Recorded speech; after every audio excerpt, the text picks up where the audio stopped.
Ya, Assalamualaikum warahmatullahi wabarakatuh. Perkenalkan, nama saya Muhammad Rifan Iqbal, kelas 3C, Program Studi Ekonomi Pembangunan, dengan NIM 11.200.84.000.109. Pada kali ini saya akan menjelaskan yang saya tahu tentang teori pertumbuhan ekonomi Solo. Masuk ke pembahasan pertama, yaitu tentang pengertian dari teori pertumbuhan ekonomi Solo. Jadi model pertumbuhan yang dikemukakan Solo ini menggambarkan suatu perekonomian suatu negara yang dimana pertumbuhan outputnya itu merupakan hasil dari dua jenis input, yaitu modal dan juga tenaga kerja.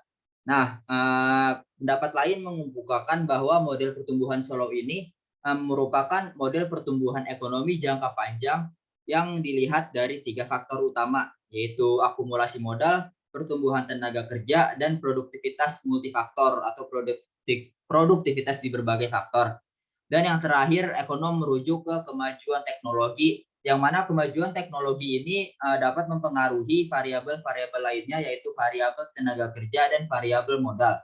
Jadi dapat disimpulkan bahwa model pertumbuhan ekonomi Solo ini menunjukkan bagaimana pertumbuhan modal, tenaga kerja atau angkatan kerja, dan kemajuan teknologi yang saling berinteraksi dalam perekonomian dan bagaimana pengaruhnya terhadap output barang dan jasa di suatu negara secara keseluruhan.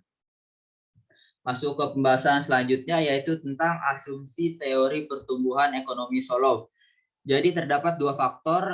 Yang pertama yaitu full employment. Kenapa? Karena bekerjanya sistem mekanisme pasar.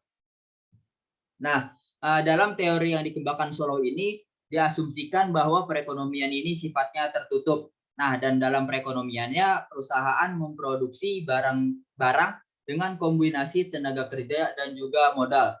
Nah, dalam perekonomian ini juga tidak terdapat intervensi pemerintah, sehingga perhitungan pendapatan nasional itu berdasarkan pengeluaran agregat.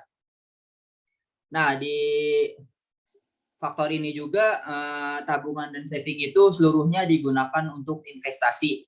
Maka dari itu menyebabkan peningkatan pendapatan nasional. Selanjutnya ke faktor yang kedua yaitu teknologi dan populasi merupakan faktor eksogen.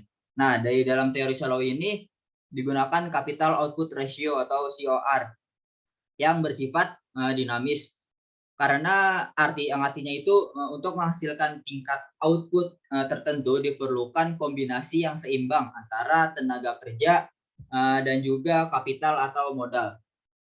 Masuk ke pembahasan selanjutnya yaitu fungsi dari model pertumbuhan Solow ini.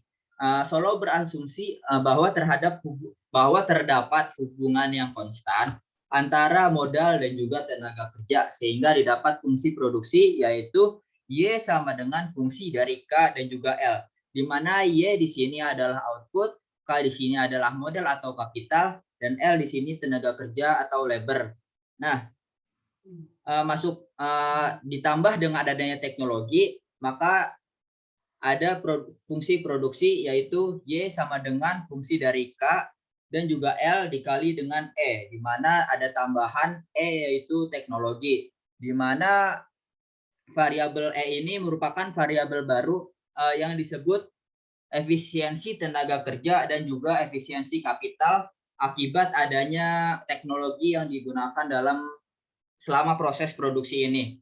Nah, dalam efisiensi tenaga kerja, teknologi di sini tuh dapat berupa pengetahuan masyarakat mengenai berbagai metode dan juga proses yang dapat digunakan dalam proses produksi. Nah, efisiensi tenaga kerja akan tercapai apabila terdapat perbaikan-perbaikan di berbagai bidang. Nah, contohnya dalam bidang pendidikan, kesehatan, dan juga keterampilan bagi setiap masyarakat. Dan hal ini kemudian juga dapat berdampak pada tingkat produktivitas yang dihasilkan oleh setiap tenaga kerja.